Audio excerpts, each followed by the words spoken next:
One day after reversing himself and refusing a request by former President Donald Trump's lawyers to let him speak during closing arguments in his New York financial fraud trial, Judge Arthur Engoron reverses himself once again.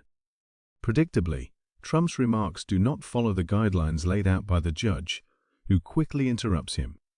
Here are the latest legal developments involving the former president hoping to be re-elected to the White House in 2024. New York financial fraud. Engoron allows Trump to speak during closing arguments, then quickly cuts him off. Key players: Judge Arthur Engoron, Trump lawyer Christopher Keyes, New York Attorney General Letitia James, Assistant Attorney General Kevin Wallace. Near the end of the defense's closing arguments, Keyes asked Engoron to relent on his refusal to allow Trump to address the court, even if he did not agree to the judge's terms of what topics were off-limits. The Associated Press reported.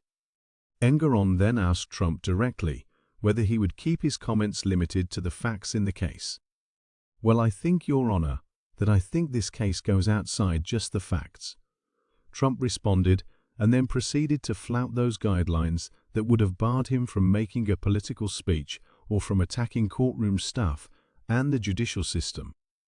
"We have a situation where I'm an innocent man. I've been persecuted by somebody running for office, and I think you have to go outside the bounds," Trump said. "This was a political witch hunt," he added. "What's happened here, sir, is a fraud on me," Trump continued. "They want to make sure that I don't win again, and this is partially election interference. James," Trump added, "hates Trump and uses Trump to get elected." Lashing out at the judge, Trump said, "You can't listen for more than 1 minute." Engoron told Trump's lawyer to control your client before cutting Trump off altogether after roughly 5 minutes. This could have been done differently, Engoron told Keyes before a lunch recess. When court reconvenes, Trump's lawyers were at the defense table, but their client was not. As the state began its closing arguments in the case, Trump held a news conference at his property at 40 Wall St., where he repeated many of the same claims he made earlier in court.